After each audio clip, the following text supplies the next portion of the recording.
Hello friends, my name is Manny and I'm a comic artist and writer. Thank you so much to everybody who checked out my last Webtoon tutorial. Actually ended up winning Clip Studio Paint's Tip of the Month. And it's thanks in part to you guys checking out the video version and written version of the tutorial, so I am so grateful for that. I'm in a really tough spot right now and every little bit of support helps, so again, thank you so much.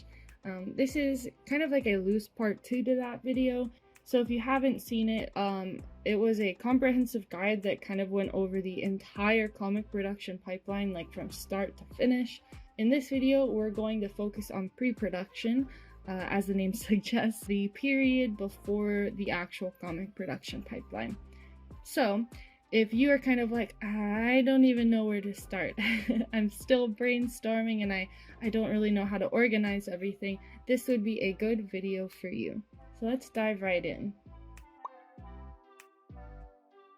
Pre-production, also referred to as pre-pro, can take anywhere from weeks to months or even years, depending on the individual creator or team of creators and the scope of their unique project.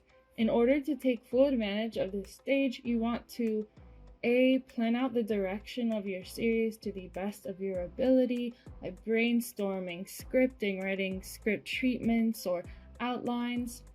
B, creating a healthy buffer of at least 3 episodes or more. C, announcing your upcoming project on social media when you are ready and starting to advertise it with things like concept art, sketches, whips, logos and title cards, panels, art process videos, and other media.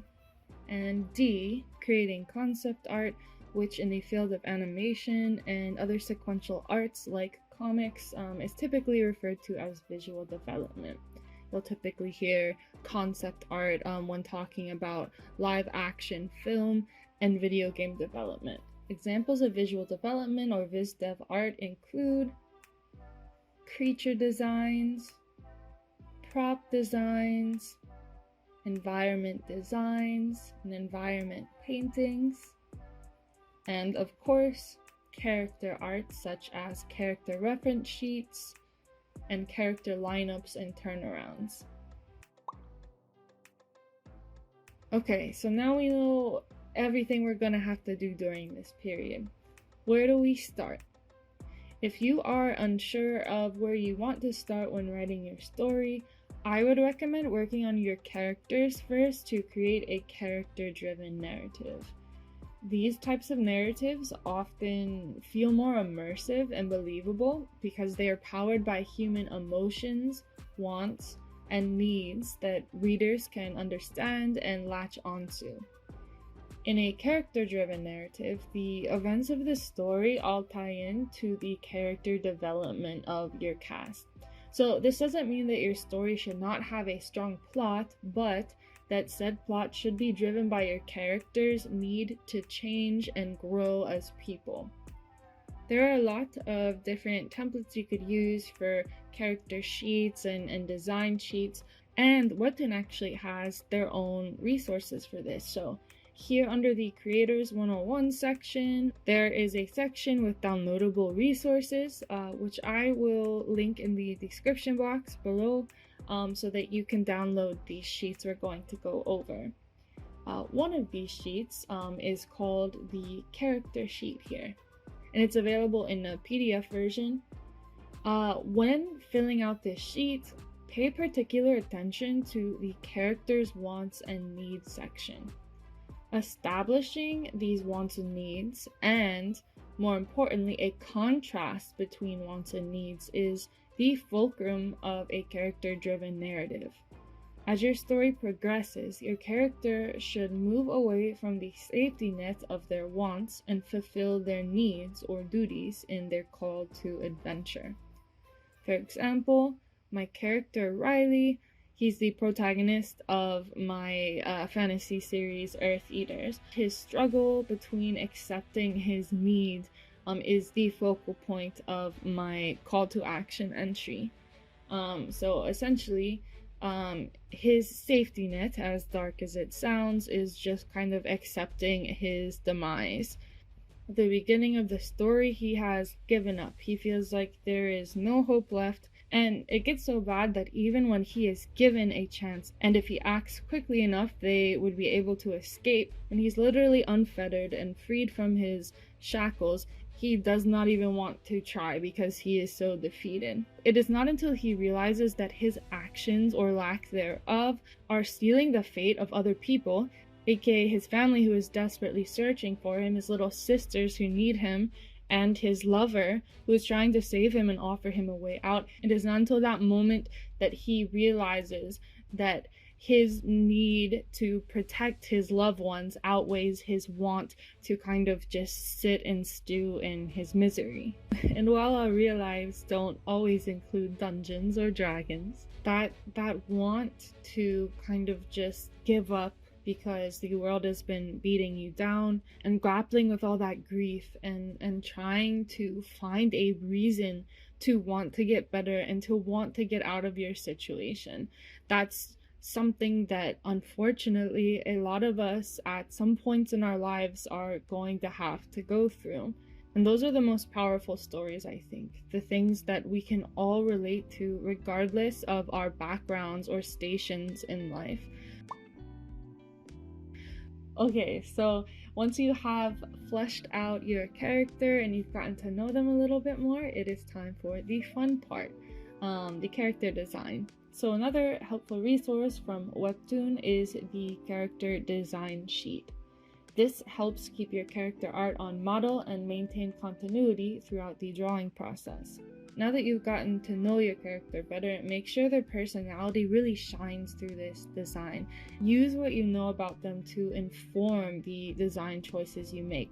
Are they an attention seeker who would wear bright, flashy colors? Or are they more reserved, like Riley, and seeking to dress in a more muted color palette to kind of shy away from attention? Perhaps they have a warm personality and would be best suited in kind of warmer yellows, oranges, and pinks.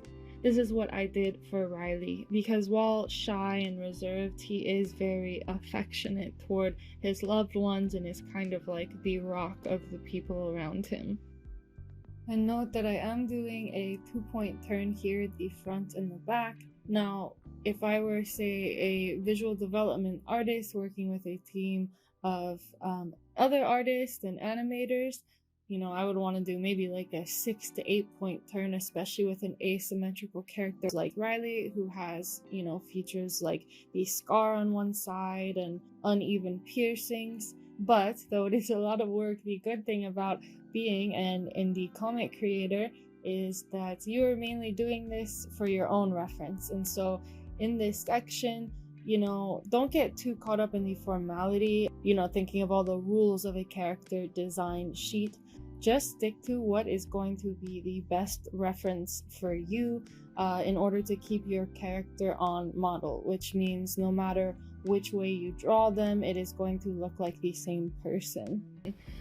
So instead of like the expressions and stuff here, I know his expressions. I need help with his piercings. I always get his piercings wrong, which I really shouldn't, because in the Earth Eaters universe, the piercing placements denote very specific things for his culture and Alkeo Caesar.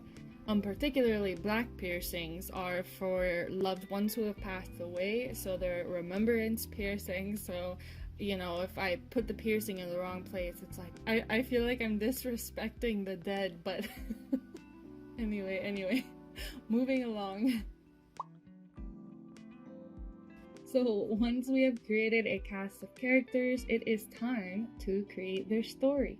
When you imagine writing a story, you might think of kind of like a traditional plot line like this one, starting with your exposition, having peaks of rising action that lead to your climax, then having that falling action with the denouement or the resolution.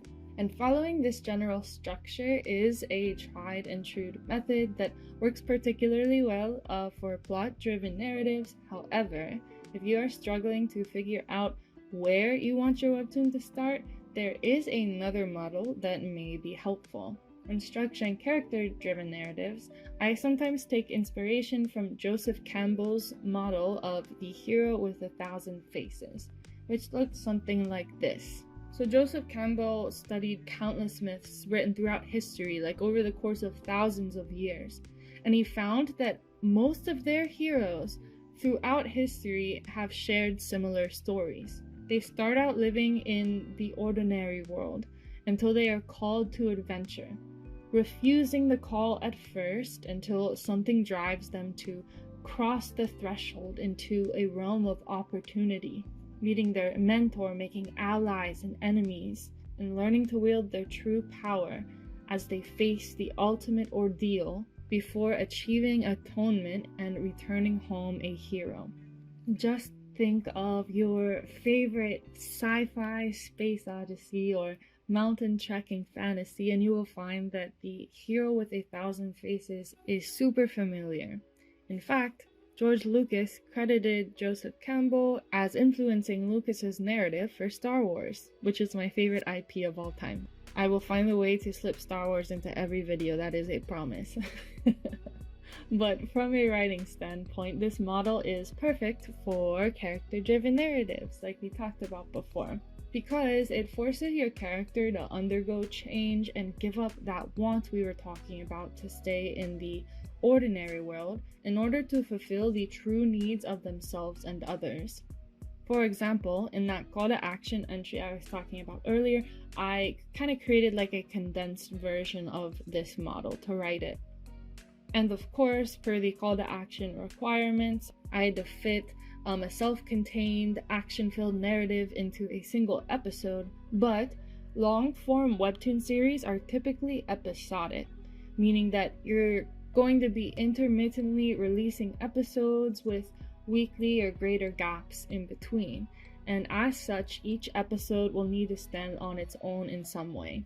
So when writing individual episodes, aim to include some level of plot or character development in each one.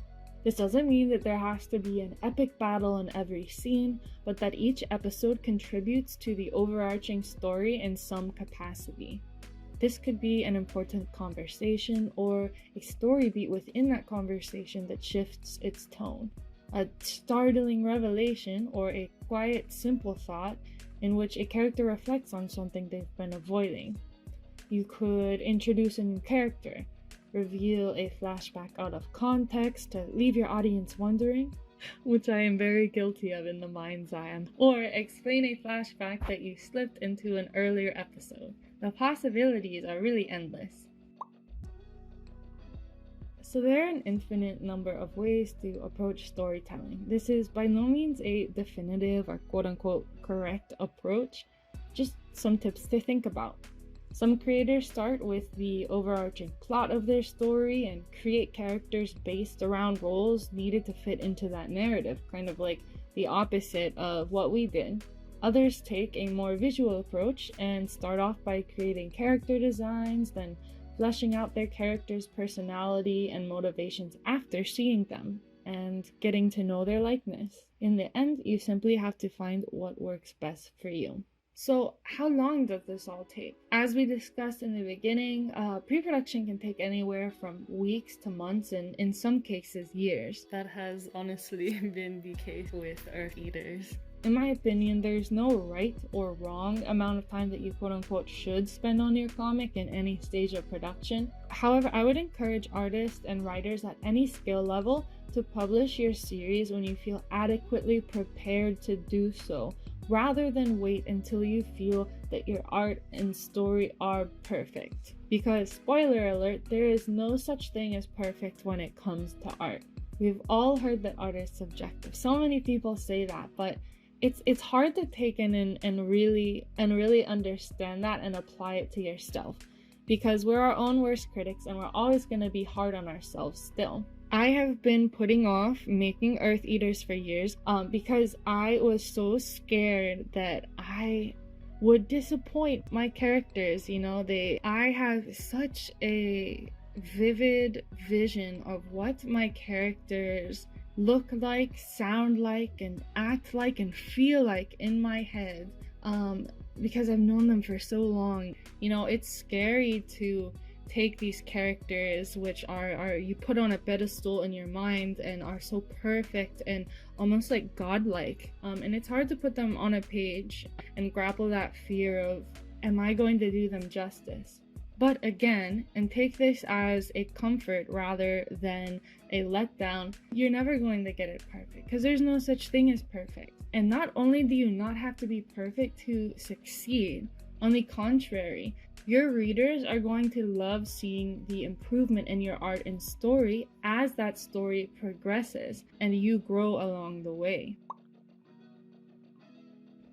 If you want to follow along my chaotic journey with the Earth Eaters saga, I'll put a link to that in the description as well.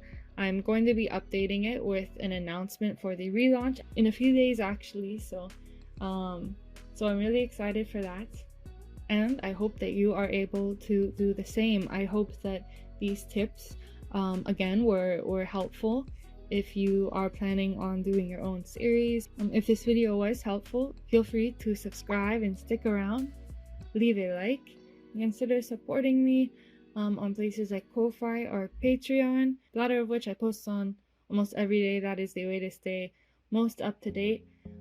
I love all my patrons, and I am so very grateful for each and every one of you, especially right now when I'm in kind of a tough spot. Your support really means the world to me. So thank you again, and as always, I will see you next time.